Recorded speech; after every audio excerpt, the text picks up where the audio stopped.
Parce, que estés aquí no es un error. Ponete cómodo porque comienza ¿Qué culpa tienen los lunes? ¿Cómo están? Bienvenidos a todos los que hoy están por acá acompañándonos. Bienvenidísimos. Hoy tenemos una gran invitada en nuestro cuarto episodio de ¿Qué culpa tienen los lunes? Ella es Joana López. Joa, bienvenida, buenas noches. Tini, buenas noches, muchas gracias por esta invitación. Placer estar acá. Ay, no, yo encantadísima. Joa es una mujer que admiro muchísimo, muchísimo, muchísimo. Entonces estoy encantada de que pueda estar por acá como en la escuela acompañándonos. También aprovechenla ustedes acá que están en presencia para que le hagan muchas preguntas. Va a ser casi que una asesoría personalizada finalizando la entrevista, entonces aprovechen al máximo. Bueno, para empezar entonces esta cuarta entrevista, no voy a hacer actividad rompehielo, porque en las últimas, no, me decían después de la entrevista que antes los estresaba más, que sudaban, que ya llegaban desesperados a las preguntas. Entonces, hoy no voy a empezar con la actividad rompehielo, sino que voy a empezar como de una. Entonces, para que empecemos, Joa, cuéntanos un poco sobre ti, cómo ha sido tu recorrido profesional y algo muy curioso que te ha llevado como a vincular el derecho y la gestión cultural, si lo quisiéramos ver bajo un nombre, ¿cierto? Que es la gestión cultural. Perfecto, bueno, soy Joana López, soy abogada, egresada de la Universidad Medellín, ya con 12 años de experiencia. Digamos que antes que abogada he sido emprendedora y de alguna manera creativa desde muy pequeña, ¿cierto? Em, Precisamente al encontrar como esas habilidades desde el emprendimiento, comencé a buscar cuáles iban a ser esas ramas en las que iba a ejercer. En primer lugar, pues me especialicé en derecho comercial porque me gustaba ese tema de formalizar los emprendimientos, formalizar un poco también las ideas. Y Okay. ese formalizar las ideas o ese camino creativo fue el que me llevó a posteriormente estudiar propiedad intelectual. Soy egresada de la Universidad Externado de Colombia, lo que me dio también una oportunidad de relacionamiento muy interesante al tener compañeros y profesores que hacían parte como de esas grandes instituciones que dirigen esos temas del país, como la Dirección Nacional de Derechos de Autor, la Superintendencia, un gran maestro que es uno de los profesionales técnicos colombianos con más alto cargo en el mundo, que es el director de la OMPI, que es la Organización Mundial de Propiedad Intelectual que se encuentra en Suiza. Wow. Entonces, digamos que eso me dio como ese camino dentro del área de la creatividad, de las ideas y bueno, posteriormente fui llegando como a ese camino más del arte, principalmente por mi pareja, que es un artista plástico que también tiene pues ya cierta trayectoria en el mercado Cierta, del arte. tan modesta, ella es muy modesta. Y bueno, eso como que me empapó y me hizo vivirlo ya desde la práctica, ¿cierto? Digamos que la academia te da muchos conceptos, pero la práctica te enseña cómo es ese mercado real y los retos reales que tienen ustedes todos los días. Okay. Bueno, eso, siento que lo que dices es bastante importante como para que empecemos la conversación, porque claro, me imagino que acompañar un poco a Danilo en toda esta formulación de proyectos y no solamente como formularlo, sino también poderlo presentar, si se gana como el estímulo, poderlo sostener, me imagino que ha sido un gran apoyo para él en ese sentido. Y en función de eso también me surge como una pregunta, Joa. Desde tu experiencia, ¿cómo crees que se construye un proyecto? O sea, que uno diga un proyecto que se pueda presentar ante una entidad privada o pública para, no sé, ganarse un estímulo de creación, de circulación. ¿Cuáles crees tú que son como esos infaltables de un proyecto? O digamos, yo como artista, si me enfrento a crear un proyecto, ¿cuáles son como esas cosas que no me pueden faltar para que tenga mayor éxito y pueda llegar como a que en realidad pueda ser tenido en cuenta? Bueno, precisamente que hace relación como a ese aprendizaje que he tenido con Danilo, creo que he aprendido mucho más yo de él y esa parte en lo que he podido sumarle es en la formalización, ¿cierto? Porque en la práctica pues tiene mucha más experiencia, Ujú. pero es en la formalización. Y digamos que para que un proyecto artístico sea exitoso, pues tiene que partir de una estructuración interna, yo conocer como precisamente el paso a paso de mi trabajo, conocer mis métodos y mis prácticas primero, pero también saber que afuera el mercado, las instituciones van a tener unas exigencias para mí y esas exigencias comienzan con unas formalidades, ¿cierto? Entonces, digamos, Casi que un check.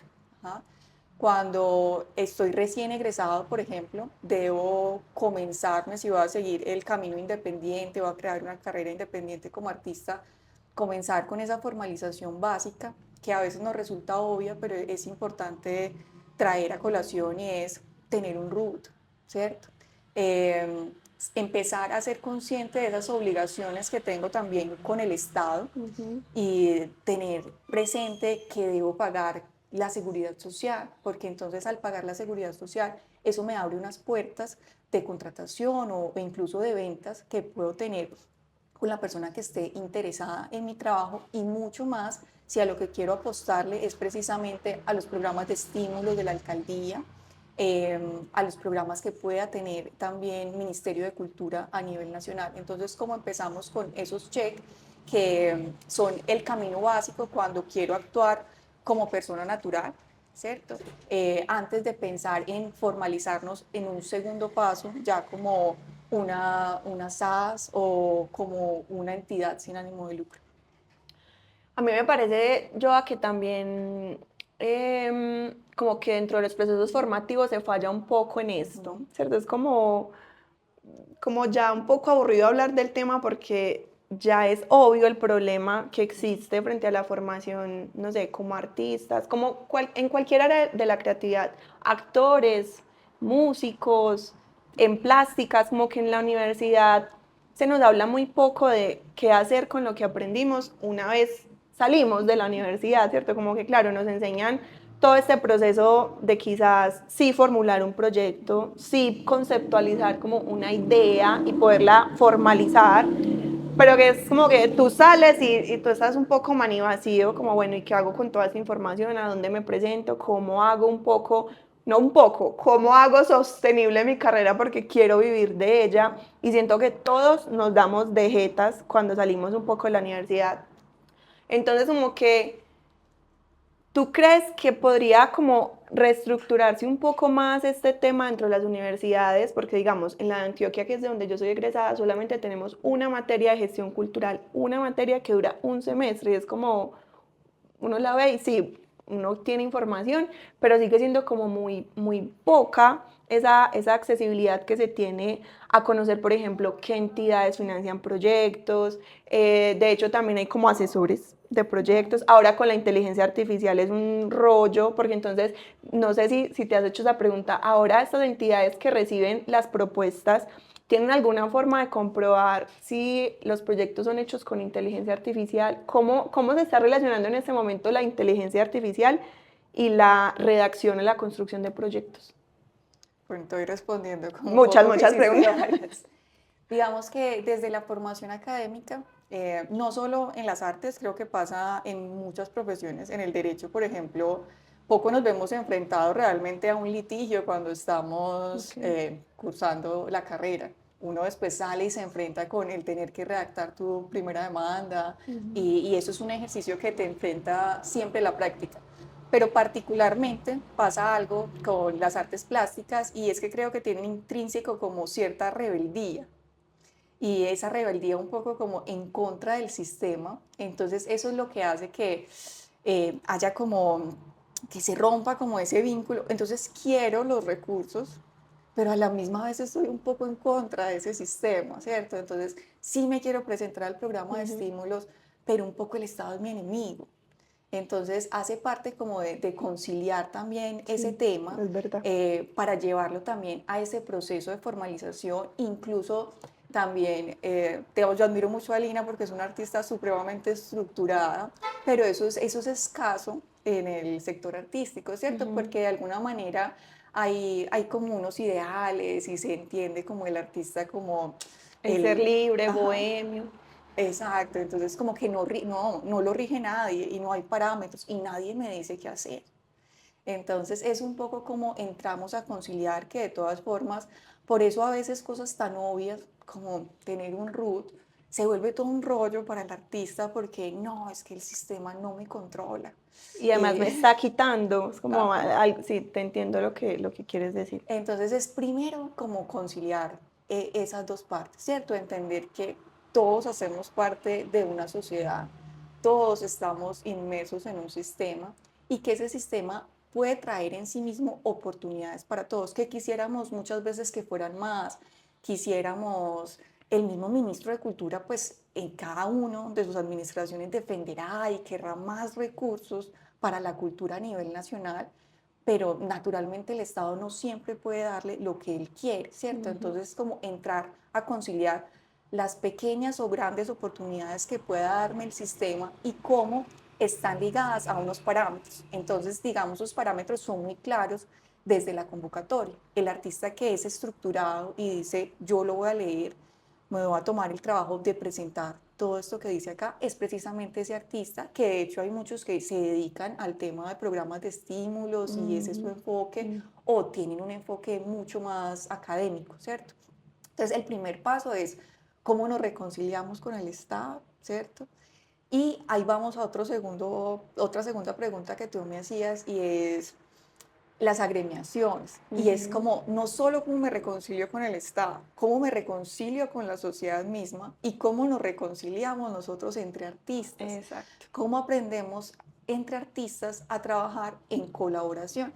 Digamos que hay otros sectores del arte que lo han entendido y ya llevan muchos años trabajando en esto, que es como lo que pasó con actores, que hoy actores están agremiados, tienen sus asociaciones, con la música pasó desde hace mucho tiempo atrás y por eso existe Psycho de Simpro y se crean ya organizaciones más globales que entran a decir, yo sé que tú solo no puedes defender tus derechos, ¿cierto? Pero si me das una carpeta, porque digamos Psycho de Simpro también te dicen, bueno, tienes que tener al menos 5 canciones, entonces el que tiene solo una está un poco limitado también. Pero entonces, listo, tienes al menos una carpeta que es interesante. Yo sé que tú no puedes ir a cobrar emisora por emisora o establecimiento por establecimiento, mucho menos país por país. Yo voy a ejercer esa representación, pero eso nace de un primer entendimiento de ellos como gremio, ¿cierto? Entonces ahí ocurre eso. Y ocurre también eso con las oportunidades que brindan a través de los estímulos. Entonces, tú ves que en las convocatorias existen diferentes tipos para presentarte. Entonces, te puedes presentar como un artista independiente o como una persona natural. A veces da la oportunidad de como grupos constituidos, entonces listo, no necesariamente estás ya formalizado como una corporación, una fundación, pero al menos ya hay 5 personas que se entienden y que son un colectivo y que están buscando un mismo fin y que me firman todos que van a trabajar unidos. Yo todavía no les voy a exigir que estén formalizados, digamos, legalmente. O hay otras categorías que te dicen es únicamente para entidades sin ánimo de lucro, otras que son para sociedades. Incluso ya hay otras a nivel que son para instituciones público-privadas. Entonces ahí es donde encontramos que se presentan instituciones como el Museo de Antioquia o el Museo de Arte Moderno o instituciones que están mucho más formalizadas que entran a ser dentro del sector público-privado. Ok. Eso que nos cuentas acá como en tus palabras me parece muy bonito porque es como oírlo, bueno, desde un lenguaje más desde lo legal, ¿cierto? Pero quizás también estas charlas de qué culpa tienen los lunes surgen bajo esa iniciativa, ¿cierto? Como querer reunirnos a conversar de las cosas que como creativos nos atienden a todos, ¿cierto? Porque pasa muy poco, justamente yo había observado ya eso, era como que, bueno, cada artista es en su taller, metidito con sus asistentes y los tiene, si no los tiene pues solo, haciendo sus cosas y hay en realidad como muy poco espacio para el encuentro, hay muy poco espacio para discutir qué, qué es lo que nos conviene como artistas. Entonces acá también entrarían otro montón de discusiones gigantes y es entonces cómo cobrar un salario digno como artista, ¿cierto? Entonces es la batalla de muchos de nosotros como, bueno, es que estamos acostumbrados al rebusque, al proyecto de un mes, al proyecto de un año, a trabajé acá 3 horas, trabajé allí 3 horas, pero es justamente por eso, porque no hay como una columna vertebral un poco que nos agremie, que nos permita reunirnos a discutir, mira, es que no, como artistas, esta es nuestra profesión y vamos a exigir estas cosas y también vamos a cumplir estas cosas porque es justamente eso, sabemos exigir de una manera, nos encanta exigir, pero entonces también, ¿qué estamos dispuestos a cumplir como entidades? Se podría decir entidades, no sé, personas naturales. No, habrá de todo, ¿cierto? Habrá personas naturales, en muchas ocasiones Ok. entidades, habrá un poquito de todo eso. Y a eso sí me parece pues como importante, súper importante, Joa, porque es como, bueno, sí necesitamos claramente tener unas mejores condiciones para nuestra práctica, pero es que cada uno, o sea, unos lo logran, otros no. Pero entonces qué rico que todos nos podamos como reunir a pensarnos esas prácticas, a pensarnos las condiciones de esas prácticas, porque es jodido, o sea, y de ahí la famosa, no idea, porque no es una idea, es una realidad de vivir del arte en Colombia es muy duro, pero justamente porque cada uno está haciendo desde su lugar lo que puede.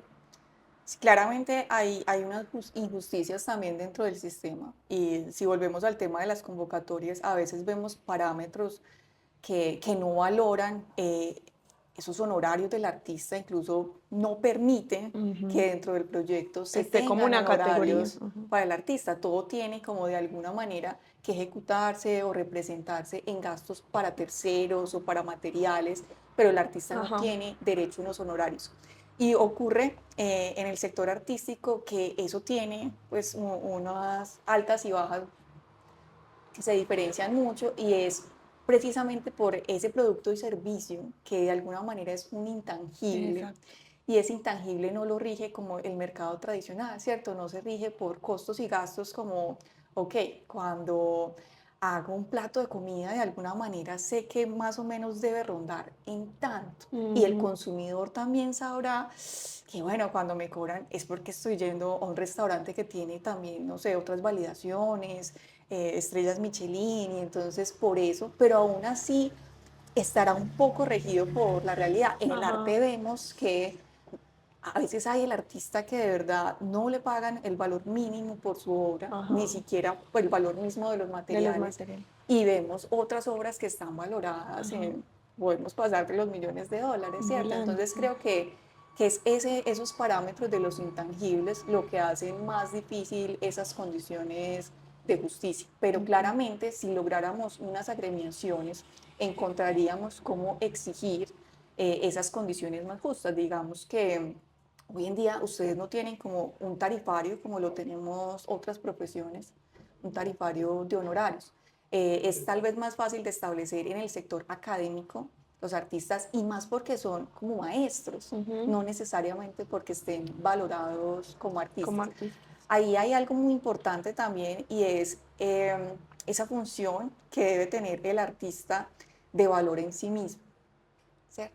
Que eso es también lo que los lleva a unos niveles de éxito que sí, digamos que ahí vuelve y se valida en por qué tienen esa actitud rebelde y es porque tienen que tener mucha seguridad en su trabajo Ujú. para exigirlo de esa manera, Ujú. porque si no, el mercado no le responde a eso. El artista que no es, que es temeroso, que dice, no, es que no la puedo subir a 5 millones, no me van a dar los 5 millones, Ujú.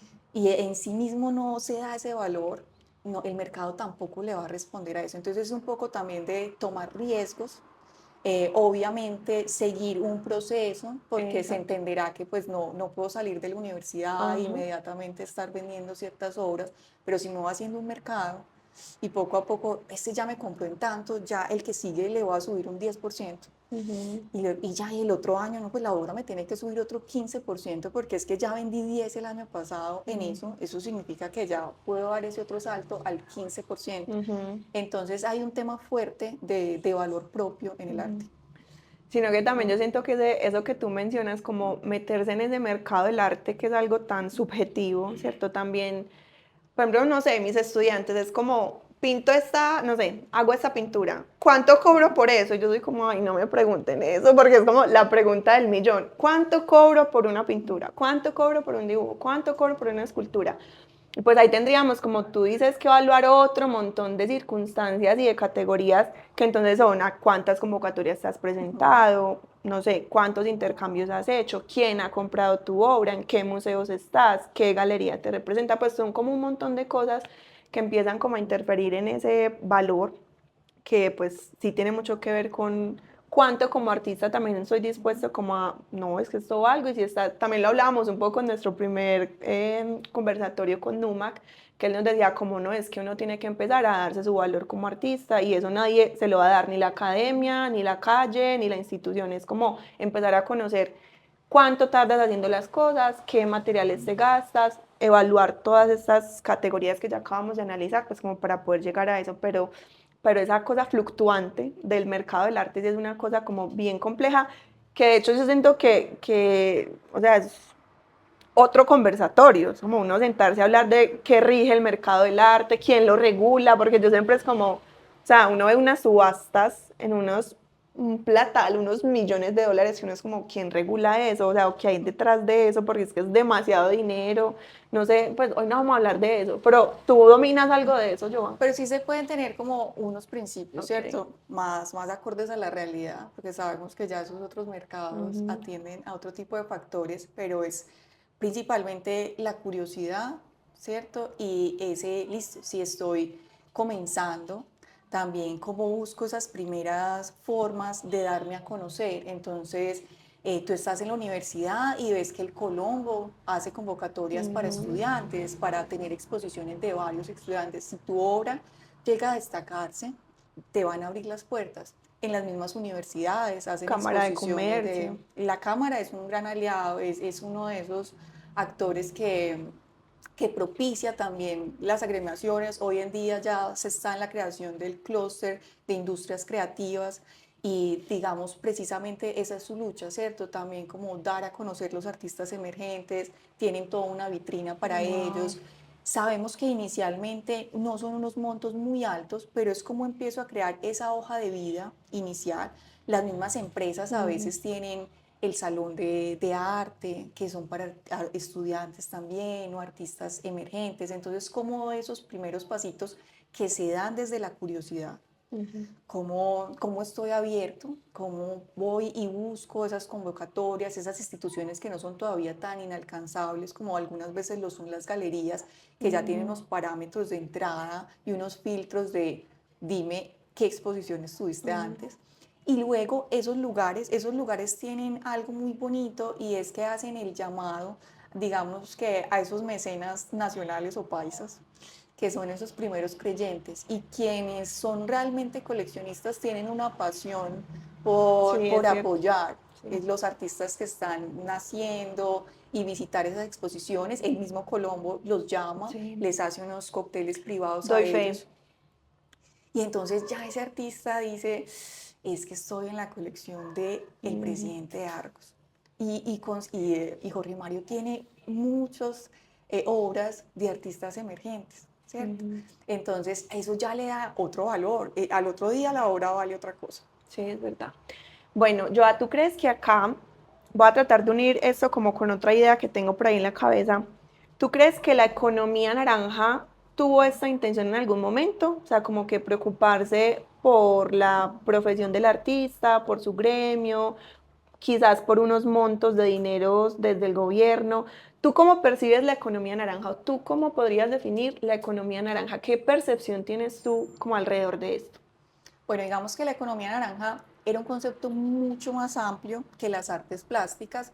De hecho, entendía el sector creativo casi que desde el sector productivo también, entendiendo las confecciones como parte de la Ok. creatividad. Entonces era un mercado, digamos, era un concepto mucho más amplio que abarcaba el que todos de alguna manera somos un poco creativos. El Ok. chef lo entendía también como un Ok. creativo. Ok. Sin embargo, es un concepto que está muy ligado a una administración específica, que fue la administración del presidente Iván Duque, Ok. que fue, digamos que, un lema de campaña, como incluir al sector creativo desde ese rango amplio. Hoy en día, la administración actual está un poco, digamos, peleada con este concepto. De hecho, nacieron instituciones muy bonitas que hoy se conservan.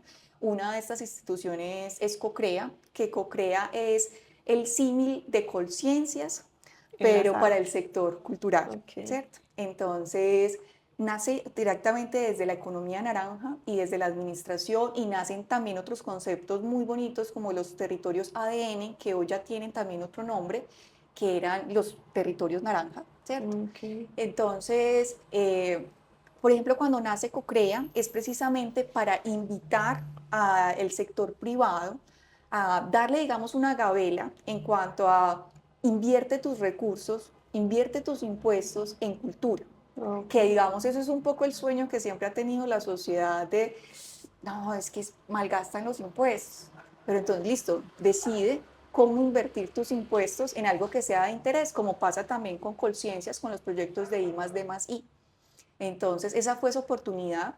Digamos que la empresa privada tenía de todas formas que hacer una especie de donación porque en impuestos solamente le reconocían efectivamente un 57%. Entonces, para que haya una comprensión más simple, si la empresa privada Eso, háblanos invertía, de montos, montos, porque invertía 100 millones en un proyecto, le permitían que se pudiera descontar 57 de la declaración de renta, pero digamos que habían otros 43 que tenía que invertir sí o sí Ok. en el proyecto. Pero esos 53 no es que los dejara de pagar, los estaba invirtiendo en cultura. De lo contrario, lo hubiera tenido que pagar a la DIAN Ajá. de manera directa y menos el 43. Entonces era, digamos que aún está vigente COCREA y ha sido un proyecto una institución muy exitosa que hoy en día ya ha sacado muchos proyectos adelante. Ujú. Uno de ellos es, por ejemplo, un proyecto líder que tenemos hoy en Antioquia, que es la Bienal de Antioquia, que puede darse gracias precisamente a que es un proyecto de COCREA y despertó esto el interés de la empresa privada y Ok. de la gobernación misma para que pudiera ejecutarse bajo este camino. Entonces, ¿qué pasó? Ellos precisamente como institución, cuando comenzó la administración actual, les dijeron, no pensemos en los líderes, ¿cierto? No pensemos en que era de la administración de Iván Duque y hoy en día Petro tiene otros ideales diferentes. Nosotros le ponemos púrpura si ustedes quieren o nos volvemos azules, pero protejamos este incentivo porque este incentivo es muy valioso y darles oportunidad a la empresa privada de que Ujú. invierta sus impuestos en esto nos va a hacer crecer como país y se logró sostener bajo esa premisa, que de hecho pues era como uno de los grandes temores que se tenía en la reforma tributaria cuando se dio, es que desapareciera COCREA y pudo continuar. Ok. Acá me surge una pregunta. ¿Estos estímulos de Cocrea o estos apoyos de Cocrea, para qué tipo de, es que no sé nombrarlo, como para qué tipo de, De no, como persona. figura jurídica, no sé, persona natural o SASOS, fundación, bueno, no sé, es como pensado para alguien más o qué oportunidad, por ejemplo, tiene un artista emergente, un colectivo que apenas se está consolidando de acceder a este tipo de apoyo de Cocrea? Las oportunidades desde COCREA son para todos y no te exige que estés formalizado necesariamente ni como una sociedad o como una entidad sin ánimo de lucro. Es Ok. abierta también para personas naturales. Digamos que parte de ese principio básico de formalización, de que estemos vinculados al sistema, con un RUT, que Ujú. tengamos, si ya eres responsable de declarar renta, entonces que tengamos la declaración de renta, pero más allá de eso, digamos que como la inversión viene de la empresa privada, es que haya una cierta conciencia en la trayectoria, que eso sí lo exigen, una trayectoria mínima de 2 años, que cómo se prueba. Digamos, Lina hoy puede probar una trayectoria, yo creería que de más de Ujú. 8 años Ujú. tranquilamente. ¿Por qué? Porque ha trabajado con el Cementerio San Pedro, ha trabajado con un artista muy relevante, ya tiene 2 años con su proyecto personal de la Ujú. escuela. Entonces sería muy fácil probar esta trayectoria. Pero es la empresa privada el que me va a entrar a decir, tú sí tienes las capacidades. A validar. Ajá. Entonces, realmente hay que tener como una conciencia de cuál es el alcance del proyecto que estoy postulando, porque no necesariamente lo más difícil es conseguir el aval. Digamos que es todo un proceso, presentas el proyecto, el beneficio se da de manera anticipada, entonces, el aval puedes conseguirlo desde un proyecto muy bien sustentado, que incluso te ayuda a sustentar la inteligencia artificial, ¿cierto? Ujú. Porque de todas formas, la inteligencia artificial se basa también en una guía que tú le das, no necesariamente parte de cero. Ujú. Entonces, hay digamos que un tema de colaboración entre el humano y la tecnología, que es admisible también. Ok.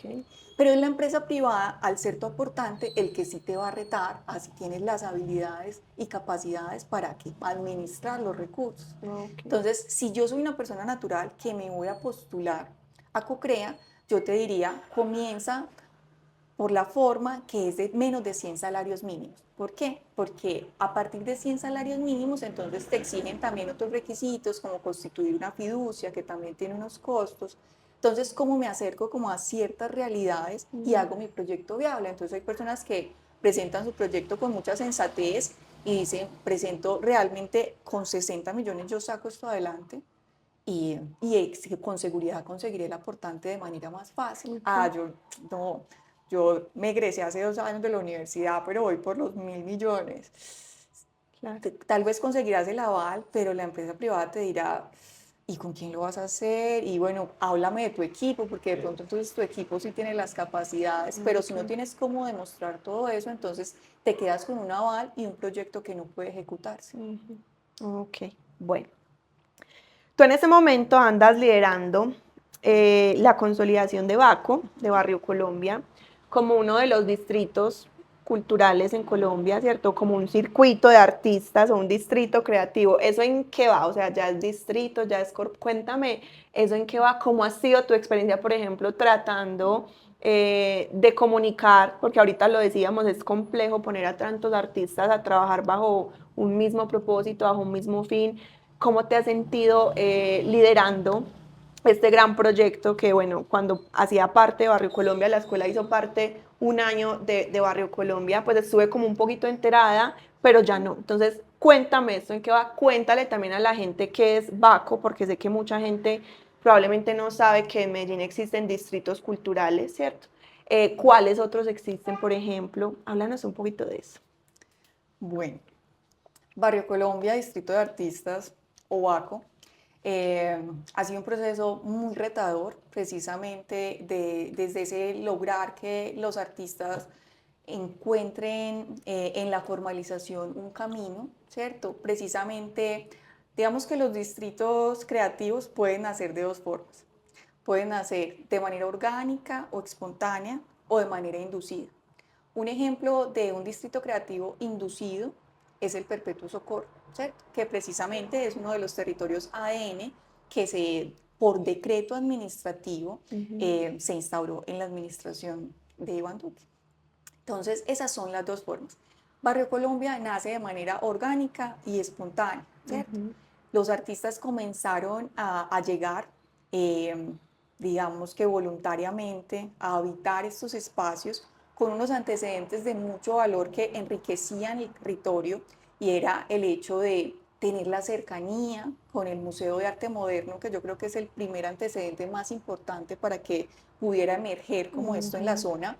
Luego la presencia desde 2010, 2011 del colectivo Pictopía que comenzó a embellecer Ujú. las afueras y entonces ya le daba como otra connotación un barrio que muchos hoy incluso lo relacionan cuando no lo han vivido tan de cerca o habitado. Ay, es barrio triste o barrio Antioquia, es barrio Antioquia o barrio Colón y lo relacionan digamos con sectores un poco más deprimidos de la ciudad. Ujú. Entonces, ese tema de los murales entró a resignificar los espacios, a hacerlo más agradable, a que no fuera solo el lugar donde vas porque están los talleres de los carros y solo voy O cuando las tengo que reparar. discotecas. Mucho tiempo también Ajá, fue de discotecas. sí. Entonces, todos esos factores comenzaron a resignificar el espacio.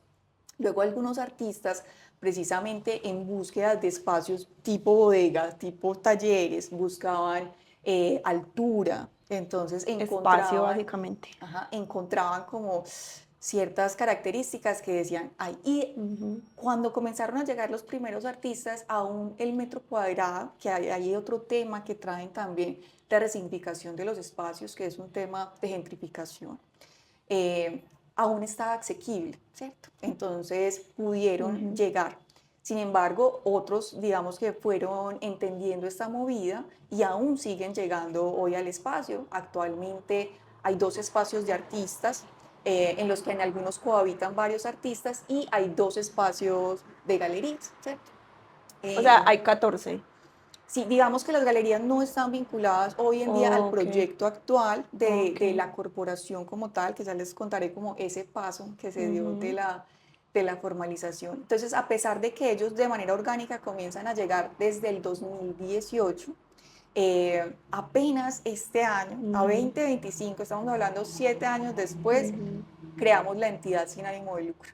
Ok. Posterior a varios intentos, ¿cierto? De haber trabajado con otros operadores que sí estaban ya formalizados, pero entendí que eso no generaba en ellos un sentido de pertenencia, de entender el proyecto realmente como propio y como esa construcción de todos. Hoy en día ya se formalizaron como corporación, una junta directiva en la que casi que un representante de cada uno de los espacios Mm, pertenece a la junta y eso les da un poder también de decisión ujú. sobre los montos o posibilidades que pueden ingresar. Hoy el sueño escala, digamos, a otras metas, como que son metas que responden precisamente a las problemáticas o limitantes que pueda tener el proyecto. ¿Cuáles son los limitantes? Son los espacios privados de eso, ¿cierto? Es como igual que cualquier barrio, son sus casas. Y en sus casas uno decide a quién invita, Ujú. uno decide qué le da la visita o qué no le da la visita. Entonces eso nos lleva a, hay un gran interés, digamos, de la sociedad, de los ciudadanos, de poder vivir y acercarse al arte, pero no siempre tenemos la posibilidad horaria de que ellos los puedan recibir. Entonces es como llevamos ese interés a la creación de un espacio común que Ujú. podemos hacer el símil con lo que ocurrió en el Perpetuo con la bodega con fama, Ok. que hoy sí da una resignificación completa de ese territorio y de ese Ujú. espacio y es un centro que abre posibilidades, o sea, vemos la cantidad de ferias que están Ujú. ocurriendo, son espacios académicos bellísimos, unas salas, hay todo el tiempo talleres en estos Ujú. espacios. Entonces, el gran sueño actual es ese, ¿cierto? La Maravilloso. construcción de un centro común en el que quepan todos, que sí sea 100% abierto al Claro. público. Y eso digamos que es un sueño posible gracias a la formalización, porque la formalización es lo que me permite tener otra conversación con las instituciones públicas. Entonces Ujú. ya poder entrar a pensar en un sueño macro de alcaldía, dame un espacio en comodato, porque para nosotros sería difícil entrar a pagar 18 millones o 20 millones por el espacio que nos soñamos, ojalá de 700, 800 metros cuadrados, Ujú.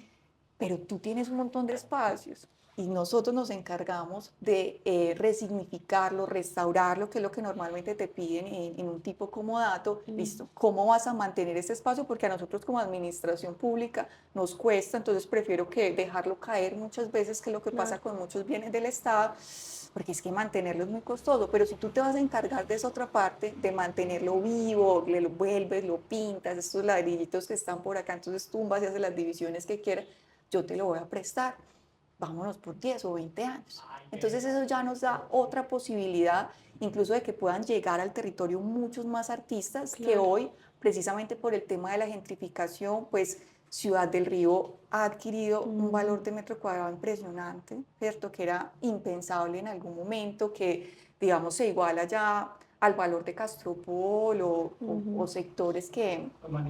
Ajá, exacto. Entonces, ¿cómo combatimos ese tema de gentrificación aprovechando lo que se ha construido y permitiendo que otros puedan llegar sin que ese tema del valor de los arrendamientos sea la barrera? Al su vez, eso traerá también que lleguen otros actores y otras instituciones que también van a hacer resignificar el espacio, como ha ocurrido paulatinamente en el Perpetuo. El Perpetuo no siempre fue lo que vemos hoy, esos lugares tan hermosos y tan habitables, y hoy en día ya vemos iniciativas como, no sé si han escuchado de Plácido, el restaurante, que es en No. una marmolería bellísima. Ok. Eso, a eso ya es hablar y ponernos al, que yo creo que ahí va la segunda pregunta que me hacías, y es a cómo nos vemos también con esos otros distritos, no solo nacionales, sino de afuera. Exacto. Tú estás en esa esquina de Plácido y estás en Wynwood, literal, estás en Miami y no tienes nada que envidiarle a esa misma movida que se está dando allá. Entonces, a nivel local tenemos pues el distrito del Perpetuo Socorro, tenemos el distrito San Ignacio y distrito Candelaria Sí. que están haciendo también un trabajo fuerte Sí. por resignificar el centro, porque sintamos el centro como un lugar seguro. San Ignacio tiene más de 60 instituciones, está el Ateneo, están los Ujú. teatros, Ujú. entonces han logrado como esa articulación y poderle brindar poco a poco a la ciudadanía una agenda común Claro. entre ellos. Ok. Bueno, tú lo mencionabas un poco, que por ejemplo Wynwood en Miami es uno de los grandes referentes, siento yo que para Baco. ¿Qué crees tú que nos podríamos como traer de estas células culturales extranjeras que puedan ser aplicables acá, porque claramente pues los contextos son totalmente diferentes, o no sé, pues nunca he ido, lo tengo que confesar, no sé como que de pronto podríamos compartir con este tipo de células creativas de otros países, no sé si también surgen un poco como en estos barrios un poco marginados que empiezan a resignificarse. Cuéntanos un poco qué crees tú, como qué crees que se puede adaptar hoy a lo que está ocurriendo acá en Medellín. Wynwood es uno de los referentes, hablamos de eso y ya les contaré de otros. Particularmente sí tiene ese inicio de resignificar el espacio, también en un lugar, digamos, deprimido de la ciudad de Miami, y se fue resignificando, digamos que alejaron cierta población de la zona, comenzaron Okay. también artistas y estudios de diseño a habitar este espacio, pero creo que aquí hay un aprendizaje grande de Wynwood y es cómo habitamos el espacio público y cómo al embellecer ese espacio público y habitarlo, atraemos de alguna manera esos actores que sí queremos en los lugares. Entonces, precisamente en Baco, en este momento tenemos un proyecto muy lindo que se llama Bacolor y es de graffiti y tecnología. Y es cómo podemos crear un recorrido de graffiti y muralismo diferente. Primero que sea Mm, interactivo, porque digamos mm, el mural pueda empezar a interactuar contigo desde tu celular y crear como toda esta dinámica para entender que realmente el afuera es lo más importante. Hoy en día uno va a Wynwood y uno no sabe realmente quiénes fueron los dos artistas que llegaron primero o cuál fue el estudio creativo que más lideró o cuál fue la empresa inmobiliaria que dijo, acá hay que empezar a construir porque acá esto en unos años va a valer mm, otra cosa. No te das cuenta de eso, pero todos nos quedamos con el espacio público de Wynwood y finalmente lo que todos vamos a visitar son sus murales y cómo recorremos las calles, que hoy en día incluso ya lo han logrado monetizar y ujú. entonces digamos que ya hay unos lugares que son, digamos que unos museos abiertos, pero tienen cierto cerramiento y tienes que pagar por el ingreso. Hay museos también de graffiti y hay otros que siguen estando en el espacio público. Entonces, importante de Wynwood es hacia afuera, ¿cierto? Como no todo pasa en el interior, Ujú. sino que resignificar el espacio público es súper importante. Eh, Hay otros distritos como el Poblenou de Barcelona, que sí es un modelo muy similar, autogestionado por Ujú. artistas, pero ellos dieron ese gran paso que digamos nosotros aún no hemos dado y es cómo los artistas dicen yo invierto Ok. y invierto y yo mensualmente voy a aportar y mensualmente vamos a recoger tanto dinero porque creo en el poder colectivo. Eso es una asociación, eso tiene un nombre. Sí, Es una sí, asociación. sí, sí, ellos Cuando son todos una asociación. ponemos como bueno un monto y entre todos solventamos un poco el asunto. En Colombia hay diferentes formas de asociación, Ok. ¿cierto? Están las corporaciones, están las fundaciones, Ah, pero ok. digamos las corporaciones son las del símil a la asociación en Europa y es, listo, cómo Corporación. mensualmente aporto un monto para hacer este proyecto y para reinvertir en todos nosotros. Ok. Actualmente digamos que desde Baco lo vemos más cómo logramos ese apoyo de la empresa privada para que invierta y se redistribuya en los actores que están en el territorio. Ujú. Pero Poblenou es un caso de éxito también muy, muy interesante en Barcelona y creo que a nivel mundial, en este momento desde Baco hacemos parte de una plataforma de distritos creativos liderada por Conexiones Creativas. Si no lo conocen y les interesa este tema de ecosistemas creativos, búsquenlos porque tiene una plataforma y una página web cargada de información de mucho valor, de manuales, Otra trabaja vez, ¿cómo se llama? conexiones creativas. Conexiones creativas. Anótelo pues, anótelo. Paola y Googleelo. Conrado son dos académicos muy, muy, muy interesantes. Y eso nos ha dado la oportunidad de relacionarnos con los otros distritos, Ok. conocer el distrito creativo de Kingston Town de Jamaica, en Brasil.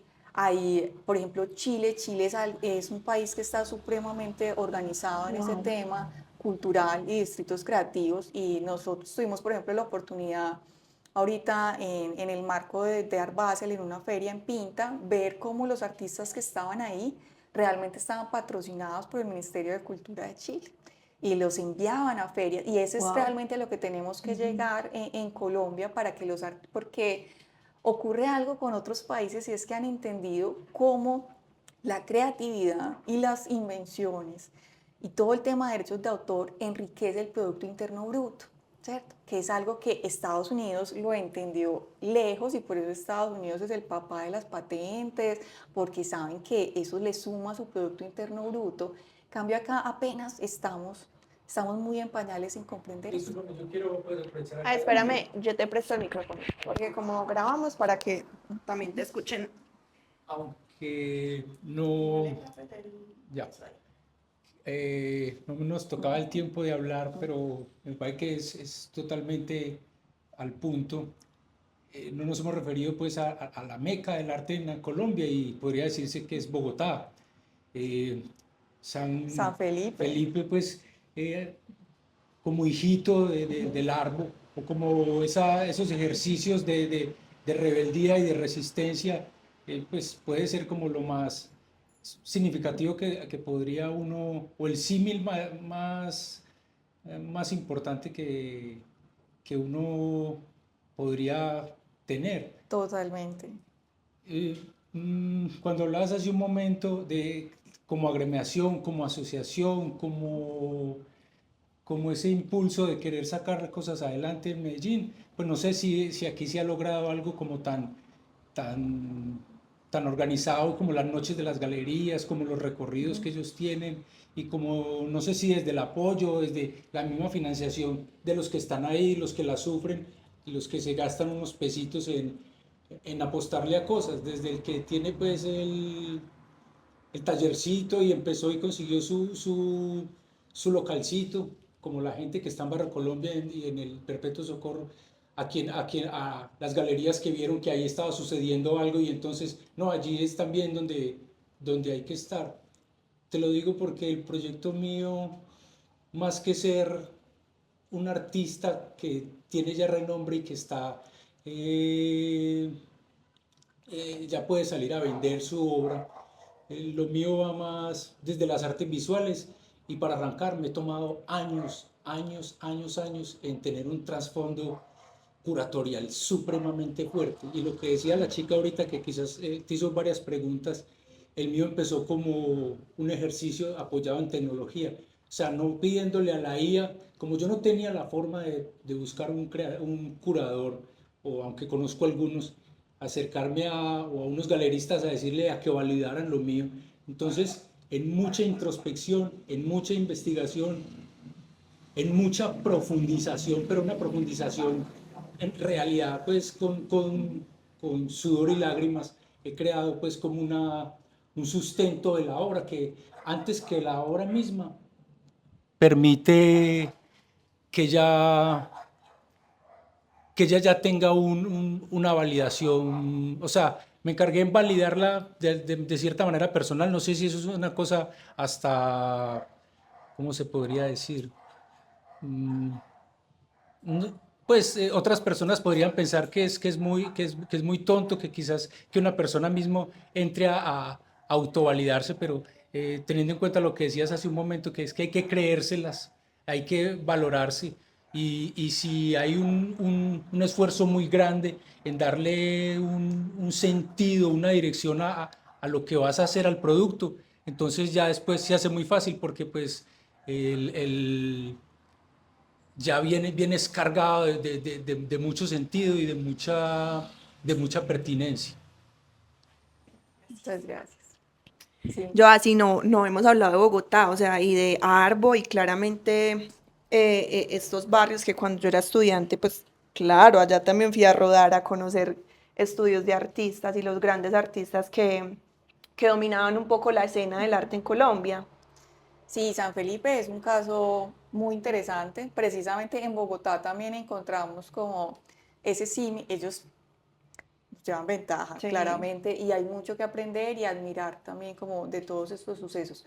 Pero podemos encontrar, por ejemplo, San Felipe responde también a un distrito orgánico, fue espontáneo, nace también un poco de cómo conversamos con el sector privado en todo momento, porque hay unos líderes iniciales que son arquitectos y vieron también un poco cómo en esa resignificación de ese espacio, que aún no estaba tan alto el metro cuadrado, podían encontrar que al fortalecerlo, sus proyectos a futuro iban a ser mucho más rentables. Entonces comenzaron impulsando precisamente toda esa movida, llamando a artistas como Alejandro Sánchez, por ejemplo, que sabes que habitó el espacio mucho tiempo, para que precisamente resignificaran y atrayeran ese público de alto nivel. En Barrio Colombia también lo hemos vivido, lo que representa cuando llegan esos presidentes de compañía, o lo que nos ha pasado, por ejemplo, cuando llegan futbolistas muy reconocidos. Eso es todo un Sí. impacto para los mecánicos, para todas las personas. ¡Wow! O sea, en el barrio que yo habito y trabajo todos los días nos están visitando esas personas. A veces necesariamente no las ven, pero ven cómo está todo lleno de escoltas y cómo hay unos carros muy lujosos por ahí.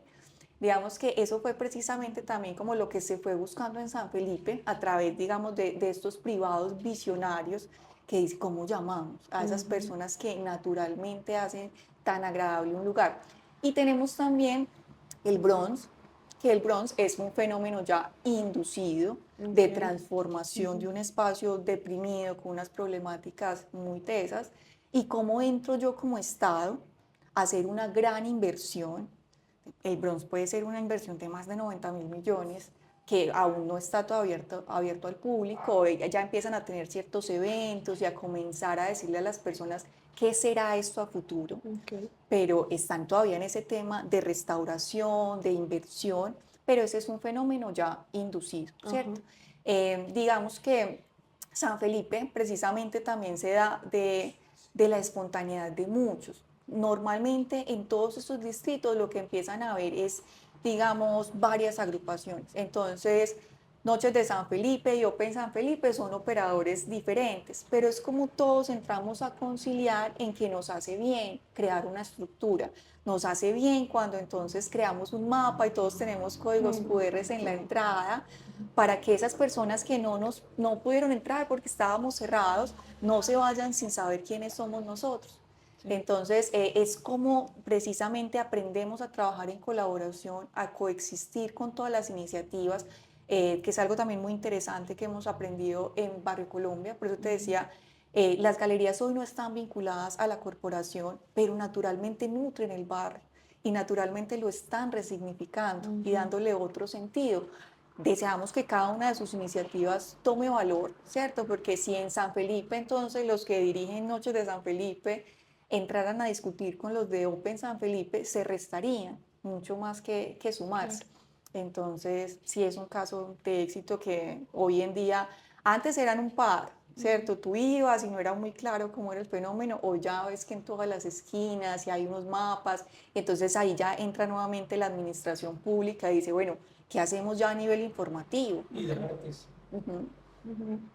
Sí, Bueno, no he olvidado tu pregunta. Voy a tratar de cerrar la entrevista y ya la primera pregunta que respondemos como dentro de las preguntas del público va a ser la tuya, porque sí me parece interesante poder como conversar un poquito de estos temas de validación para ingresar como a ciertos circuitos o mercados del arte. Sí me parece que es importante que lo abordemos, pero entonces dame un No, por momentico. supuesto. Listo. Entonces, Joa, para tratar como de ir cerrando esta entrevista, me parece como algo muy importante y no lo hemos mencionado, y es la comunidad que está dentro de estas células creativas, ¿cierto? Porque Barrio Colombia es uno de los casos. Todavía hay familias que habitan ese barrio. Si bien está lleno de discotecas, de bodegas, de talleres, de mecánica, bueno, de un montón de cosas, están también los talleres de artistas, pues también hay personas que aún viven allá. O sea, cómo empieza un poco a equilibrarse el tema de la participación ciudadana y el desarrollo territorial, porque siento que en algún punto cuando aún estaba en Barrio Colombia fue algo que abordamos, y es cómo vamos a integrar al mecánico y cómo vamos a hacer que la persona que tiene tal restaurante se sienta parte, pero también la persona que vive hace 20 años allá también se sienta parte. ¿Cómo se equilibran como todos estos, cómo es la palabra? ¿Sectores? sectores. Sí. Uh-huh. Bueno, digamos que lo primero es siempre tener presente el reconocimiento de sus derechos, ¿cierto? Y su poder, digamos, dentro del territorio que le dan sus derechos. Uno de estos casos es, por ejemplo, en algún momento una constructora llamada Arconsa tuvo un proyecto inmobiliario muy interesante que no podía ejecutar Si había una esquinita de casas, no sé si la reconoces, como la que queda al frente del taller de Alejandro Gutiérrez, bueno, una esquinita de casas. Y ahí habían, aparte de unos lotes gigantes alrededor que hoy funcionan como parqueaderos, esas 6 casitas.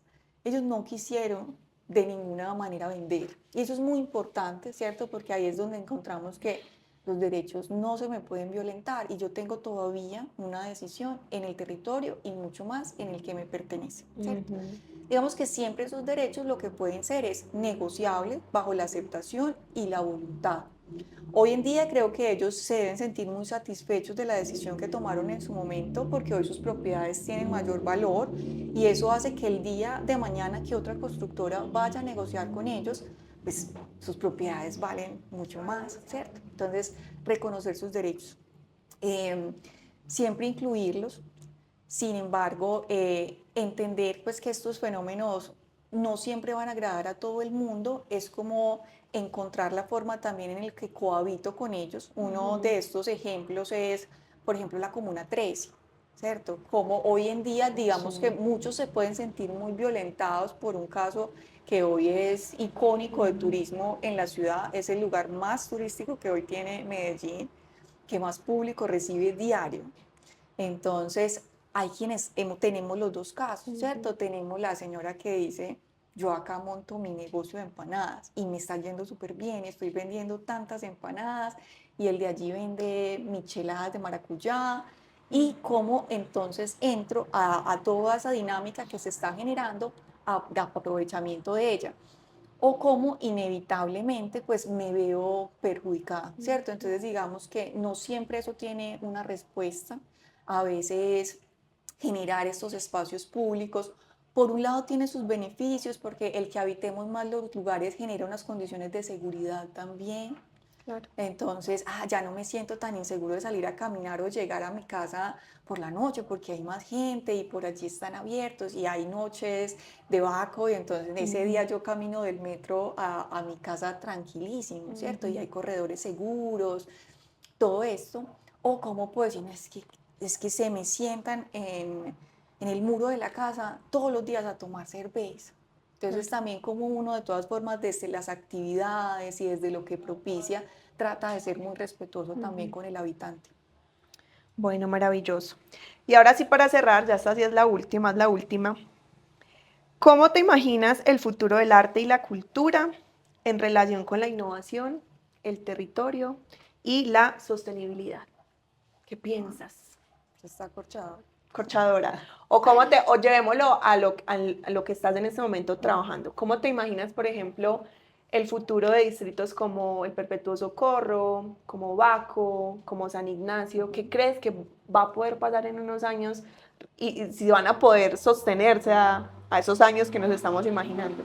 Bueno, a nivel local y digamos desde el terreno práctico, hay un sueño muy bonito que se persigue, en el que creo y como líder de Barrio Colombia persigo, y es esa creación, digamos, de cómo conectar la ciudad a través de la cultura, que es, digamos, esa búsqueda que se tiene desde Distrito San Ignacio, Distrito Candelaria, Perpetuo, Ujú. Baco, el MAM, Ruta 14, que es toda esta Las ruta de galerías. galerías. Ujú. Manila también tiene en este momento una movida cultural. Entonces, ¿cómo logramos conectar el centro? Porque ese realmente, si vamos a muchas ciudades, lo primero que visitas es el centro, ¿cierto? Sí. Y no necesariamente lo que nos pasa hoy en día en Medellín. Ujú. Si creamos esta ruta cultural que hace que la ruta sea segura, porque Ujú. siempre encuentras caminos para conectarte y pues involucrar también los centros comerciales, ¿cómo logras generar todo un Ujú. corredor? Hacemos que la cultura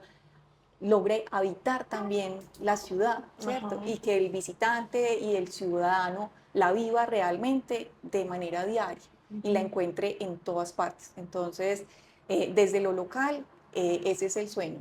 Digamos que desde la innovación y la tecnología es como logramos conectarnos también al afuera, ¿cierto? Como no solamente estamos conectados con esos distritos locales, sino cómo estamos conectados y aprendiendo de Valparaíso, que tiene todo para enseñarnos, de Kingston Town, que siendo un territorio Intercambios, pequeño, no sé, sí, sí, me sí. imaginé como, no sé, tráeme a tantos artistas, yo te llevo a tantos, es como, Y eso genera también otras dinámicas del arte. Ahorita que estaba en sí. una conversación con uno de los presentes, y bueno, cómo llegamos muchas veces a ese comprador o a ese coleccionista, eso es una ruta también para darnos a conocer y para dar a conocer como toda esa creatividad que tenemos internamente. Yo recuerdo un caso, como eso fue 2021 creo, que a través del Museo de Arte Moderno trajeron a un grupo de coleccionistas de un museo de Los Ángeles, y fue, o sea, eran personas de alguna manera mayores, no eran pues como grupos de jovencitos, y esas personas llegaron literalmente como si estuvieran comprando en una miscelánea. Quiero esta, obras, digamos que con cierto valor, y en muy pocas horas se vendieron algo cercano a los 70, $80,000 con una visita que no superó la hora y media, las 2 horas. Entonces, crear todos esos Sí. canales que realmente comienzan con cómo traspasamos esa barrera que hoy la tecnología nos ayuda a sostener esas comunicaciones para traerlos y hacerlo posible ya dentro de lo local, eso nos genera redes, y las redes, tanto humanas como tecnológicas, son la respuesta para mí, para todo. Porque además yo con esto que dices, no sé, me viene como una reflexión y es que me atrevería a decir que Medellín en este momento no es una ciudad que se visite por su cultura, ¿cierto? Entonces como que, no sé, lo que sí podría pasar con Miami. Bueno, también por otras cosas se visita Miami, pero uno de los focos también muy importantes de Miami son todas estas ferias que hacen cada año, que sí se visita en realidad es como por la cultura, compradores van a apoyar como, no sé, todas las galerías que puedan tener circulación de artistas. Entonces, como que imaginarme también que pueda pasar esto, que un grupo de coleccionistas diga con toda tranquilidad es que va a ir a Colombia a comprar arte, eso no es algo que pase en este momento, pues como muy, muy fácil. Total, y tiene que propiciarse, realmente tiene que buscarse, y por eso, digamos que un sueño también es que vuelvan a ocurrir ferias de arte en Medellín, que actualmente no la tenemos. Digamos que lo más cercano es la feria de diseño, Ujú. pero no tenemos una Donde feria de arte regionales. como Armed, que en algún momento existió. La Bienal La es última fue ese, como en 2017, ujú, más o menos desde más cuando o no se menos, hace una... o en el 2016 Ajá. incluso. Entonces, que tengamos, que no solamente dependa, Arbo es, digamos, como ese ícono Ujú, nacional ujú. de, y tenemos visitantes, pero esos visitantes no vienen solo por Arbo, también empieza ya a haber como un impulso del Estado, y hay inversiones, y entonces tenemos aviones para traer esas personas y esos coleccionistas a que inviertan acá. Entonces, naturalmente eso no puede ser una apuesta solo de los artistas, ahí es donde más se tiene que involucrar el sector público-privado, porque es eso, es entender cómo ese Producto Interno Bruto también lo podemos fortalecer desde el arte, y que puede tener unos números maravillosos. Y si en algún momento la empresa privada no hubiera tenido ciertos apoyos, no sé si necesariamente hubiéramos tenido a Botero. También surge como de unas épocas económicas que ocurren en cada país, lamentablemente algunas veces incluso ligadas también a factores negativos, como en su momento el narcotráfico, que trajo también cierto movimiento para el arte, Ujú. pero son esos hechos los que hacen que después tengamos hitos tan relevantes a nivel mundial. Entonces sí hay que crearlos, los tiene que propiciar el mismo Estado y la empresa privada, para que logramos mover la economía desde esa manera. Maravilloso. Bueno, Joa, yo creo que yo he terminado mis preguntas. No sé si tenemos micrófono para el público o paso este. ¿Paso este? Listo. Vamos entonces a abrirle el espacio a nuestros invitados Invitados. presentes. Ajá. Por si tienen alguna pregunta, aprovechen como de pronto si sacaron noticas o si ya venían con algo por ahí en la cabeza. Y si Joa sabe, seguramente nos dará una respuesta siempre, siempre, siempre muy grande y rica. Bueno, ya que no queremos. ¿Quién tiene por acá? ¿Tú? Listo. No se les olvide, micrófono pegadito para que todos nos escuchen. Hola, Joana. Soy Joan López. Yo estuve unos meses al principio de este año en uno de los espacios de Barrio Colombia, usándolo de noche después del trabajo. Ahí logré desarrollar un par de pinturas, interactuar con algunos artistas, incluido Alejandro Guzmán. Gutiérrez. Gutiérrez, Sí, changos. Bueno, Alejandro, Yasmín sí. Sánchez, vi algo de teoría de color con ella. Eh, la experiencia fue grandiosa de tener un espacio en un taller, estar rodeado de artistas. Por algunas razones, principalmente económicas, eso tuvo que, pues, mm, el espacio que yo encontré ahí tuvo que disolverse. eh, y no he logrado tener como la misma experiencia por fuera de eso. Es difícil pintar en la casa, es difícil encontrar un espacio nuevo. Entonces, cuando mencionas el plan que tienen de crear un espacio común, eh, eso me resulta muy, muy emocionante. Estoy muy interesado. Entonces, mi pregunta es, ¿qué pues, expectativas tienen en términos de tiempos o qué tendría yo que hacer como para estar bien enterado de cuándo empiece como, como, como ver oportunidad de obtener un lugar en ese espacio?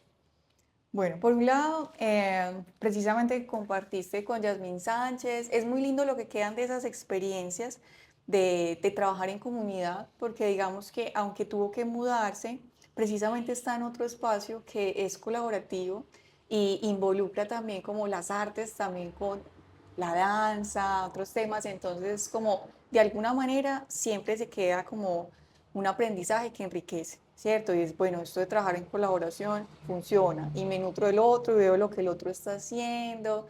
Pero hay una teoría muy bonita de las oficinas que son con vidrios y es porque cuando veo al otro trabajando, yo también tengo que hacerlo, ¿cierto? Es como una competitividad muy, muy sana. Em, la conversación ya se está adelantando en cuanto a ese espacio, ¿cierto? Digamos que lo que estamos buscando es que sea lo más cercano posible, porque por alguna razón hay un poco más de espacios cercanos al perpetuo, pero estamos encontrando como ese espacio adecuado. La meta es que pueda ser un proyecto para antes de finalizar este año. Maravilloso, yo creo que esa perspectiva también pedagógica fue como una lucha en algún Ujú. momento, porque todos eran artistas y el distrito estaba muy centrado, era solamente como en la producción y circulación de obra de arte, más no como de experiencias formativas. Entonces también en algún momento, mientras estuve, fue como también como vamos a meterle, porque bueno, yo tenía la escuela ya, yo era como licenciada, yo en realidad pues sí estuve un tiempo dedicada a la producción de obra, pero pues mi rol dentro del distrito era más como lo pedagógico, entonces como poderle dar un foco gigante a eso yo sería maravilloso porque es justamente lo experiencial, ¿cierto? Brindarle también a la persona no solo la posibilidad de visitar un taller de artista, sino aprender de otros artistas, reunirse con otros creativos, con otras personas que pueden estar interesadas en aprender del arte. Entonces, maravilloso. Y ahí hay otro factor muy importante y es la formación de públicos, ¿cierto? Entonces, ¿por qué hoy de pronto no tenemos un mercado con tanto movimiento? Es porque esa labor viene de muy atrás, ¿cierto? Tenemos que incentivar, acercar a las personas que muchas veces sienten el arte como algo ajeno y cómo podemos interactuar mucho más con él, y eso es una labor de formación de públicos. Y a veces, digamos que yo siempre he admirado mucho el nombre de la escuela porque muchas personas no se acercan al arte porque, no, es que yo nunca dibujé en el colegio. No, es que a mí me salía súper mal, no me ponía a pintar algo y me quedaba feísimo. Entonces es como, no, si yo no tengo la habilidad no me puedo acercar. Entonces el nombre era, invitaba a eso, ven a equivocarte. Entonces eso ya rompía como una barrera, pero es eso, o sea, cómo formamos públicos y cómo los acercamos para a futuro tener un mercado mucho más sólido. Así es. Por ahora te invito a venir a esta escuela, listo. No te vas a decepcionar. Bueno, por acá tenemos otra pregunta. Bueno, yo quisiera saber dentro de lo que, pues este espacio me parece genial, yo sabía pues que tenía que venir, no los conocía, por ahí dicen, a veces hay un filósofo me gusta mucho que se llama Karl Popper que dice que lo que buscas te busca y por alguna razón Bueno, he tratado de imbuir mucho mi búsqueda a través de investigación. Y ahorita, ¿tu nombre es cuál? Qué pena. Lina. Lina dejó una pregunta en el aire y creo que soy testigo, pues soy viva, puedo testificar de lo que la inteligencia artificial nos puede ayudar. No, me valgo algunas veces para hacer ciertas cosas porque como lo que les decía, lo mío es las artes visuales más que la pintura en sí, pues pues va como al diseño gráfico, que soy publicista, va como al fotomontaje, va como a, no soy grafitero, pero me gusta mucho más, por ejemplo, lo que hay acá, pero he estado intentando hacer, pues justificar mi trasfondo curatorial con mucha investigación y con cosas que le he pasado a la inteligencia artificial y les juro pues que es loco ver cómo una máquina es capaz de comprender sobre todo algo que es tan sensible, porque cuando yo le digo a un modelo de lenguaje que me ayude o que me trastoque una imagen o que me la escale o que me borre algo, y no quiere decir que me esté facilitando, sino porque es que es el hacer mismo, el hacer como artista, ¿cierto? Y me entrega unas cosas que son valiosísimas, no son solo valiosas, son impresionantes. Si ustedes me permiten leerles dos, tres cositas que hay acá, de cómo la máquina, de cómo algo, un ente, me, me responde a lo que yo le pregunto respecto al ejercicio curatorial. Este es muy largo, pero en el punto en que vamos se llama arqueología crítica de la ciudad contemporánea, la ciudad como espacio vivido y la ciudad como producto narrado. Creo que eso es lo que ustedes han hablado en este momento. Entonces, por acá le pregunto qué tan pertinente es. Ya llevamos 10, 15 páginas y me dice, estoy completamente lista para recibir la imagen como el texto que mencionas. Entiendo perfectamente el propósito. Se trata de una pieza que funciona como testimonio, prólogo visual y punto de articulación conceptual que acompaña sin detallar el desarrollo crítico y cultural del proyecto. Esto es brutal y dice, tu enfoque entre lo ficticio, lo emocional y lo simbólico permite precisamente esa tensión que planteas entre lo personal y lo estructural, entre lo urbano y lo interior, entre lo posible y no permitido. Entonces uno dice, queda como, uy, teso. Y por acá, como estoy basando mi investigación y las piezas que creé, por alguna razón, sobre Nueva York, podía ser Medellín, podría ser Bogotá. Entonces planteó unos grafitis ficticios y unas publicidades ficticias y dice, tu lectura es aguda y va al núcleo de lo que muchas de tus obras están ya sugiriendo, aunque en clave de sutileza visual o dislocación simbólica. La tensión entre territorio y relato, entre la ciudad como espacio vivido y la ciudad como producto narrado, mediado y estatificado.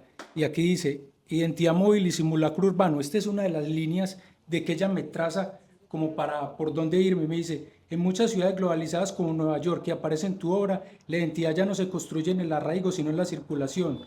Un sujeto es turista, espectador y actor de un teatro urbano donde lo importante no es hablar, sino consumir imágenes, estilos, trayectos y experiencias. Ya no sabemos cuándo estamos viendo la ciudad o su versión escenificada. Lo intervenido en tus imágenes tiene más peso simbólico que lo arquitectónico mismo. El anuncio falso devuelve protagonista del paisaje. Ahí radica la fuerza. Yo quedé, pues todavía me da escalofrío. Es muy, muy importante que como artista, y lo escuchaba en estos días en una charla de alguien desde Londres, que le demos sentido y dirección. Y pues aprovecho para decirlo y no quiero extenderme más, hay mucha crítica a la crítica dentro de que no es posible que la obra se sustente con palabras o citando a Derrida o citando a Deleuze o citando a Adorno, sino que la obra se debe valer por sí misma, pero cuando tú estás tratando de hacer que una cosa tenga que sea pertinente, que sea significativa, pues entregarle, apoyarse en estos recursos y que pues cuando puede pensar uno que un modelo de lenguaje que pueda dirigir cursos de acción y decir, estos son los subtítulos posibles, por acá te puedo decir, porque sobre todo cuando te estás presentando a cualquiera de estas convocatorias y te piden que estructures un proyecto, ahí es donde tu arte solo no va a ser uno de las cosas más importantes a tener en cuenta, sino el trasfondo de tu investigación y de lo que quieres llegar a ser. Ujú. Sí, ahí tocas dos puntos muy importantes y es el recurso y la pregunta, ¿cierto? Digamos que desde mi área soy completamente amiga de todos estos recursos tecnológicos o herramientas. eh, y como le manifestaba Lina ante otro tema, pero muchas veces son debates más ético-morales que realmente legales. Em, en cuanto a las herramientas, siempre para el hombre ha tomado unos procesos largos la asimilación. Y si a esto lo llevamos, lo podemos llevar a procesos mucho más antiguos como los libros, Ujú. ¿cierto? Que en algún momento, y por eso nos quemaron la Biblioteca de Alejandría y perdimos años de evolución, porque era una herramienta. ¿Y cómo le dábamos esa herramienta al hombre para que avanzara? Y digamos, hoy en día encontramos una biblioteca como un recurso muy básico y como de alto nivel cultural, los libros. Si lo llevamos también ya a la aplicación en las artes, la fotografía tuvo un gran debate para ser considerada también como un arte, Ujú. porque era simplemente el uso de una herramienta y entonces se entendía como que, Solo registraba. ajá, y no se entendía ese poder del autor, que ahí es donde vamos a la pregunta. ¿Qué pregunta realmente me Ujú. estoy haciendo para que la herramienta sea un recurso? Entonces, el fotógrafo tenía que tener un montón de cuestionar cuál es el enfoque realmente. Y no lo hacía solo la máquina, ¿cierto? Tienes que hacerle un buen planteamiento, tienes que nutrirle de preguntas para tener esa conversación. Esa Ella por sí respuesta tan... sola no lo hace. Es Ujú. porque lo que tú me dices, ya llevo 60 preguntas, ella me conoce cada vez más porque le he dado, o sea, nos hemos ido dando herramientas y precisamente el humano y la sociedad las nutre. Entonces, los libros no se crearon solos, ¿cierto? Fuimos partícipes de eso y esa herramienta después era útil para otros humanos. Ahora la pregunta, parece que que es algo que es válido, no es un atajo, es necesario, es importante, es... Es otra Es vida. un camino de evolución, o sea, es un camino en el que estamos evolucionando, que naturalmente vamos a llegar. Si te apasiona este tema, pues imagino que conoces a Yuval. Yuval Noah Harari, pues es como el gran pensador en todos estos temas. Y Y bien chulhan. sí, también. Entonces, realmente entenderlo que es un proceso que como sociedad estamos viviendo para evolucionar, que digamos el que pelea con ellos desde lo moral y desde lo ético, pues digamos que entra, digamos que en un proceso involutivo, ¿cierto? De rechazar cómo todo esto puede ayudarle en su evolución. Hace poco veía algo como, es increíble que con todas estas herramientas que tengamos hoy en día y seguimos trabajando las mismas horas, porque finalmente estas herramientas nacen de alguna manera para que lleguemos a disfrutar más esa misión natural que tenemos, que es el disfrute, ¿cierto? Pero no, seguimos de todas formas con la mentalidad de que el valor está en desgastarnos y hay una culpa cuando descansamos y todo esto. Cómo entienden ustedes que una máquina entienda el concepto de estética y de belleza? O que la entienda no, al menos que la... Será por todo eso que ya tiene, de lo Es- que se nutre, de que ya... Exacto, lo primero es entender que no son conclusiones propias, ¿cierto? Que es un sistema que hemos alimentado. Entonces, finalmente, sus conceptos parten del humano real, que puede llegar, que eso sí sucede, a sacar otro tipo de conclusiones, porque cuando yo uno lo que piensa Lina y lo que pienso yo y lo que piensas tú, puede que nazca otra tercera, cuarta versión diferente, ¿cierto? Entonces sí puede llegarse al unir conceptos, tener conclusiones nuevas, pero parte de un principio y por eso es, digamos que estamos nutriendo esa tecnología generativa, pero es un proceso de aprendizaje y somos nosotros quienes le estamos enseñando de manera inicial. Un aporte a eso es que eh, estas herramientas son sistemas estadísticos que cogen, agregan eh, cantidades titánicas de es como una texto, esponja. de lugares como, pues, de internet, y simplemente calculan cuál es la probabilidad de que la siguiente palabra, la siguiente letra sea una u otra, y te dan eso. Una consecuencia que eso tiene es que si vos, en este momento hay una tendencia de que ponen la foto de alguien y le piden A modelo. algún modelo de estos que genere la misma imagen sin modificaciones. Y la genera un tris modificada, Ah, la un tris consistencia. deteriorada, un Eso, tris eso, deteriorada. Es una fotocopia de una fotocopia. Entonces, no es solo que la hayamos entrenado inicialmente con una información y nos podamos quedar tranquilos con lo que produce, sino que tenemos la responsabilidad de mantenerla, bacano, bacano. porque la vamos a seguir entrenando. Entonces, lo que la versión uno, lo que las versiones actuales produjeron ya está en internet, va a entrar en los sets de entrenamiento de la versión nueva. Sí, los datasets. Entonces va a haber un deterioro, entonces igual tenemos la responsabilidad, por decirlo de alguna forma, de seguir produciendo creaciones humanas originales para que los resultados que nos van a dar las, las, sí, o sea, que no se deterioren porque van a estar siendo entrenadas con,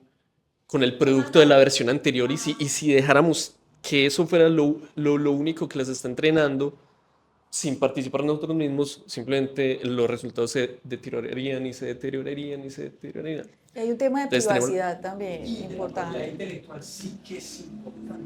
Sí, y también es como, bueno, los límites de privacidad que establecemos nosotros mismos. Yo a veces observo personas en redes sociales públicas, eh, montan sus fotos y abajo ponen todos los derechos reservados. Ok, hay un nivel también dentro de la propiedad intelectual y es la custodia de la información, ¿cierto? Si yo no la estoy custodiando debidamente y no estoy teniendo como unos parámetros y la estoy exponiendo totalmente, pues no puedes exigir que todos los derechos son reservados porque digamos que hay una contrariedad ahí. Entonces, esa participación en nutrir el sistema también tiene que tener un grado de responsabilidad de yo soy consciente que toda esta información que estás creando con ella posiblemente también va a ser generativa para otro artista y digamos ella ya llega a unas conclusiones y no va a ser única naturalmente para ti. O lo el fenómeno pues con estas fotos del estudio Gilby, hay todos los que metimos las fotos, él ya tiene rasgos para crear nuevas imágenes y eventualmente le apareceremos a una persona en otro lugar, posiblemente por nuestra foto, porque nuestros rasgos también de latinos sean comunes, en fin, pero sí es como entender que cuando participo también estoy teniendo un nivel de responsabilidad con mi privacidad en el que estoy voluntariamente entregando los derechos. Bueno, maravillosa esta discusión, de verdad. Pero el tiempo se nos está acabando. Y tenemos una pregunta del público que tenemos en YouTube. La pregunta es, ¿qué tanta apertura hay también para proyectos de animación y videojuegos? Con lo que hablabas ahorita de Cocrea. ¿Crees que de ahí se escucha o repito acá la pregunta? ¿Me la repites, por favor? ¿Qué tanta apertura hay para proyectos de videojuego o de animación en lo que está ocurriendo, por ejemplo, en Baco? En Cocrea, O en Cocrea. todas. Son totalmente compatibles, los proyectos de animación están dentro del margen de acción de Cocrea. También incluso, digamos, no sé si la pregunta viene de Medellín, pero la Cámara de Comercio está fortaleciendo, digamos, muchísimo esta área. El clúster de industrias creativas tiene un gran enfoque con todas las áreas audiovisuales y de animación. Entonces, sí, hay muchas convocatorias abiertas para ellos, tanto Cocrea como Cámara de Comercio, estímulos también, obviamente unas categorías específicas, pero sí tienen la invitación en todas estas iniciativas. Sí, es verdad. Bueno, algo que se nos haya quedado por ahí en el tintero ya para cerrar, porque esto dura 1 hora y media, ¿cuánto va? No, 1 hora casi 40, entonces como para que vayamos cerrando, algo que de pronto se nos haya quedado por ahí, ¿o crees que mencionamos suficiente información de lo que teníamos en mente tú y yo? Sí, mencionamos todo a grandes rasgos. Principalmente la conclusión es esa, siempre reconciliarse con el sector público-privado, verlo en todos los escenarios de todo lo que abarcamos, verlo como un aliado, vernos aliados entre nosotros mismos, entender la importancia de la creación de redes. Hoy en día la tecnología es una muestra de la creación de esas redes, entonces cómo nos conectamos es la respuesta a todo. Ok, bueno. Gracias a ustedes por haber venido hoy acá, a pesar de la ciudad hoy estaba medio loca, ¿cierto? Gracias por haber venido. Gracias a todos los que están también en YouTube, en el live, viéndonos, haciéndonos sus preguntas. Nos encanta. Gracias también a las personas que nos van a escuchar o que ya nos están escuchando en Spotify. Bueno, esto es como una visión futurista. Pero gracias también a ustedes. Gracias, Joa. Por venir, por aceptar la invitación, por tu apertura siempre tan generosa a compartir tu conocimiento y a entablar justamente como estos encuentros para dialogar. Muchísimas gracias por la invitación. Me quedo también con el comentario de uno de los participantes y es buscar eso, ¿cierto? ¿Cómo era la frase exactamente? Lo que buscas, te buscas. Hay muchas anécdotas frente a eso, entonces tener curiosidad siempre, ir a esos lugares donde podemos encontrar eso que estamos buscando, porque nos encontrarán. Hoy vamos a hacer una excepción, perdón, Joa, pero es de como hoy le estamos haciendo tanta fuerza al live, tenemos otra pregunta, pero no, venga, Joa, a mí se me pierde la información, yo soy un mal teléfono roto, soy un buen teléfono roto. Bueno, la otra pregunta que hacen por acá Luz Adriana Osorio es, quiero preguntar, ¿es accesible para todos formarse y entrenarse para desarrollar su propio proyecto y dónde hacerlo? Les vuelvo y les recomiendo la plataforma de Conexiones Creativas. Tiene guías, instrumentos y herramientas. También, si ingresan a las plataformas del Ministerio de Cultura, tienen también muchas guías para la estructuración de proyectos. Y como debatíamos al final, yo creo que el uso de herramientas y hoy la inteligencia artificial puede ser también ese amigo que nos diga, listo, ¿cómo llevamos esto a otro nivel? Mi idea base es esta, adicional a esto tengo una convocatoria que tiene estos parámetros, ¿cómo usamos esas herramientas también a nuestro favor? Entonces, sí existen guías, también vuelvo y les recomiendo las cámaras de comercio que siempre están abiertas a responder todo tipo de preguntas y también tienen guías básicas para el desarrollo. Yo creo que algo también muy importante ahí, Joa, es estar como muy atenta justamente a las convocatorias. Siempre traen el descargable de las instrucciones, literal es como un Cherlix, entonces es como, bueno, necesito esto, y no dejar como el proyecto para el momento en que sale la convocatoria, ¿cierto? Hay que estar escribiendo, hay que estar investigando, hay que estar en la producción de obra, en la experimentación, para cuando llegue la posibilidad y la oportunidad de una convocatoria, pues uno ya tenga material para de alguna forma empezar como a encajar ese Tetris y presentar el proyecto, porque también muchas veces lo que pasa es que dejamos el proyecto para, no sé, sale la convocatoria y tengo ese mes hábil en el que está abierta la convocatoria para hacer el proyecto, entonces pues nada va a salir como lo esperábamos probablemente. Y los interesados en CoCrea también tienen todos los instructivos en su página para hacernos fácil la participación. Ok. Bueno, yo creo que ahora sí entonces vamos cerrando, nos despedimos, chao y hasta la próxima. Muchas gracias. Bueno, parceros, esta vuelta se acabó, pero no olvides seguirnos y compartirle este podcast a todos tus amigos.